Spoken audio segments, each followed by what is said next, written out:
Julius Malema, your favorite politician, stood there and said AfriForum must act differently now that the G20 is coming, that they must stop their racist, supremacist minority manners. And I need someone watching, anyone, to explain to me what planet Malema is living on. Because in what universe does a political leader tell his citizens of the so-called Rainbow Nation to behave because international guests are arriving? Is that leadership, or is that the language of a nervous parent telling their naughty child to pretend everything is perfect before the neighbors come for dinner? Except this time it's the parents that are naughty. And here's the twist. 5 of the biggest countries aren't even coming anyway. The United States, Russia, China, nope. Mexico, no. Argentina, no. They said, nah, we good, bruv. So Malema is basically screaming at AfriForum to behave for guests who won't even be there. You want to know what this sounds like? A guilty politician trying to hide the mess in his house, except even the visitors don't give a flying ham sandwich enough to check it out. Let's break this down properly. Let me break him down. Because every sentence Malema says reveals a deeper truth about South Africa today. And none of it looks good for the politicians who claim to fight for the people. I'm going to break it down this style. Number 1, why would AfriForum need to act differently? This statement tells you everything. Malema doesn't give a damn about justice. He doesn't care about you, where you are from. He doesn't care about your unity. He doesn't care about the Rainbow Nation. What he does care about is first his cash and his optics, how things look to everyone else. He cares about what others will think. In his mind, international visitors must see a country where racial minorities keep quiet, don't complain, don't expose corruption, don't mention discrimination, ooh, don't you do that, and don't highlight government failures. Because in the Malema worldview, criticism equals racism. Asking questions equals being a white supremacist. So, pointing out the truth also equals a threat to the revolution. He wants to silence you, not because your claims are false, but because your claims make the ruling political class look bad. This is classic political strategy, ladies and gentlemen. Don't embarrass us while the world is watching. Except the world is not watching. Half the important countries aren't even attending, genius. So who is Malema trying to fool? Foreign leaders or South Africans? Shall we continue? Okay, subscribe if you haven't, because I know where you live. Number 2, racist supremacy, they must stop that. What does that even mean? What does it mean? This is a line of masterpiece. Biggest piece of emotional manipulation. There is nothing factual about that statement. There is nothing specific. It's just a vague insult meant to justify censorship. Ask Malema to list one AfriForum statement that is supremacist. It's fine, I'll wait. He won't. Ask him to identify one AfriForum court case that was racist. He can't. And the ones he challenged, he lost. Ask him to explain exposing farm murders, minority discrimination, or government failures. How does that equals racism? He's not even going to try to explain to you, because the truth is simple. Calling someone racist for an argument is the quickest way to avoid debating them. Pulling the racist card as a black person. Malema didn't accuse AfriForum of lying. He accused them of being racist. Because if people believe AfriForum is racist, who's going to listen to what AfriForum has to say, even if it's true, because AfriForum is racist? And that is what Malema fears. Not AfriForum, not minorities. Malema fears the truth AfriForum and other minorities bring to the surface. Malema's real problem is this. AfriForum talks about what the government wants hidden, right? Keeps taking them to court for all these reasons. Let's break it down.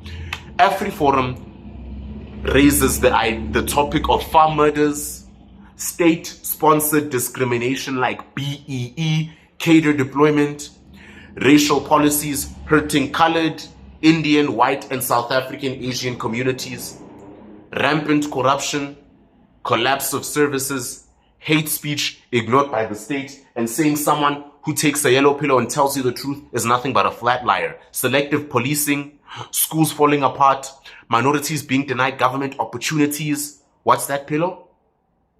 Oh, you're right, I did forget. Crime targeting specific racial groups. What's that? Oh yeah, the downright racism. Malema just says, shh, shh, shh, the G20 is coming. The G20 people are coming. Don't say anything about that. He doesn't dispute any of that. And that tells you everything. The problem is not AfriForum. The problem is that the government is embarrassed by the evidence. The Rainbow Nation was never meant to be a shut up and smile. Correct me if I'm wrong. South Africa loves to call itself the Rainbow Nation. But a rainbow has other colors too. Not just black, green, and yellow. Is there even black in a rainbow? A rainbow includes minorities. It includes diversity. It includes every group. But what Malema wants is not a rainbow. He wants a single color state with just black people, where the minorities must shut up, know their role, vote silently, pay taxes, and never complain. That's Malema's ideology. That's not democracy. That's not freedom. It's called dictatorship. It's not reconciliation. That is political domination disguised as liberation of the black people. If you can only speak when your race is the majority, then what?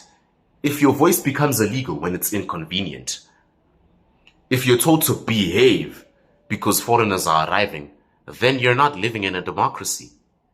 You're living in a performance. This is the thing with Malema. He's convinced us black young people that we need no racial minorities if we want peace. That's not true. We can be a rainbow nation together. Is it AfriForum that's being racist? No. In fact, AfriForum is building schools. It's rescuing communities. It fixes water plants. It sues government officials, runs safety networks, exposes corruption. My pillow is saying something. Whoa. Yes, it also advocates for minorities. You want to know who harms the country's image? Do you really want to know? Number one, politicians who loot money meant for children's food. Food, bap and stew. The politicians who steal disaster funds. Mayors who can't keep the water running. Ministers whose stomachs are this big but blame apartheid for everything while driving German cars they can't even fit in because they're too fat. Central government that cannot even keep the lights on for 16 years. Ruling party members who steal, fight, and enrich themselves. The EFF marching with weapons while preaching peace as well. Eddie Guerrero would be proud. Lie, cheat, and steal. Leaders who are busy calling journalists dogs and enemies, bribing them. Even politicians who scream racism to hide incompetence. But no! Apparently, the real threat is AfriForum posting facts online. Wait, I meant AfriForum posting racist statements online. And why does Malema panic when minorities speak out? Because the moment minorities talk, the government narrative collapses. For 30 years, the ANC told the world that South Africa is the moral leader.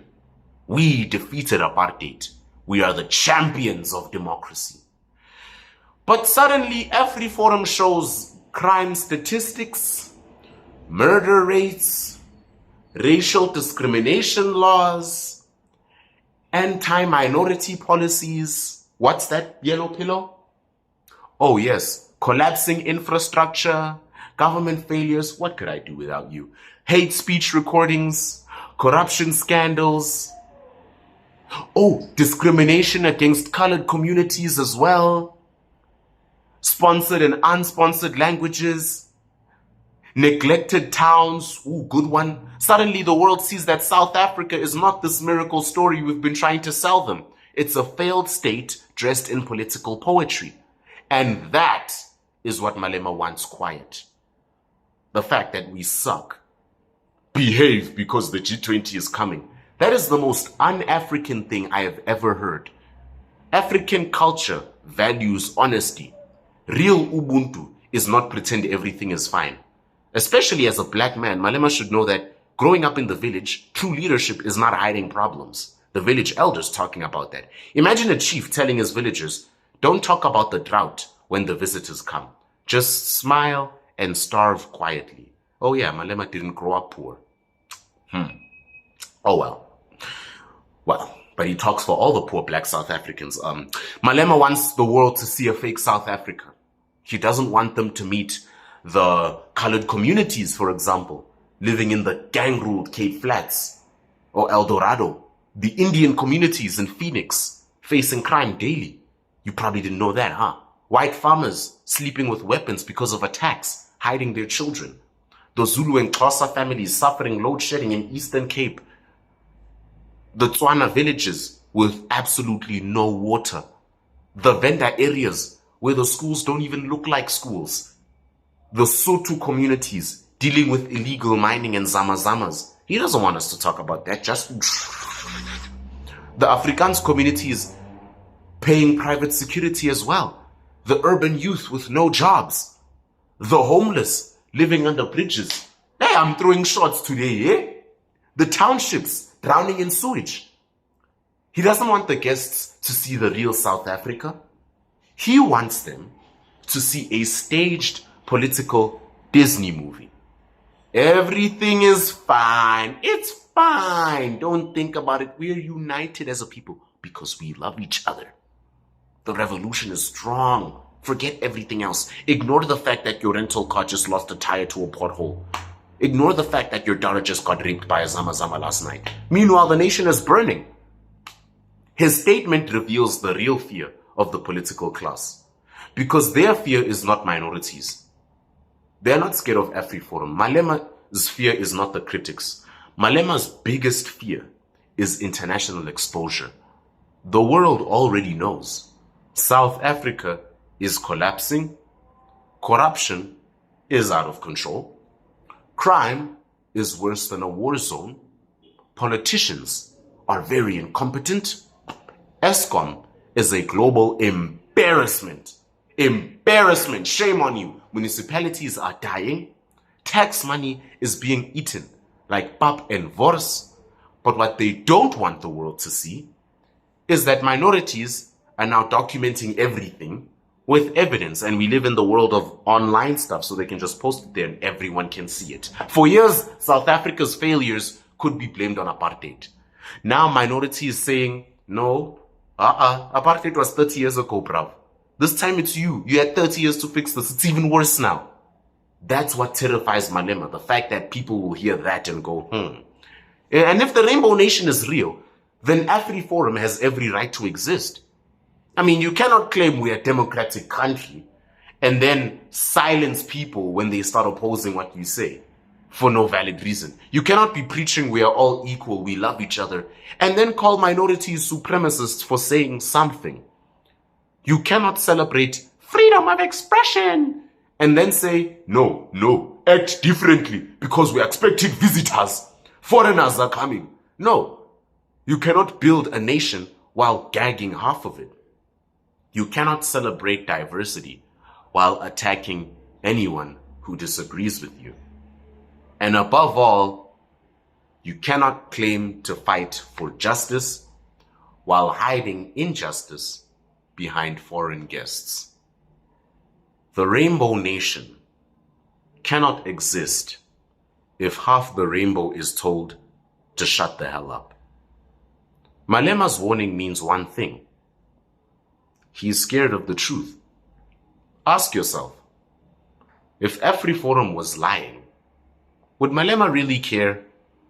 No, in fact, he'd laugh like he always does and do the Vosho in Parliament. He'd debunk them. He'd show evidence and then sing the Kill the Boer song.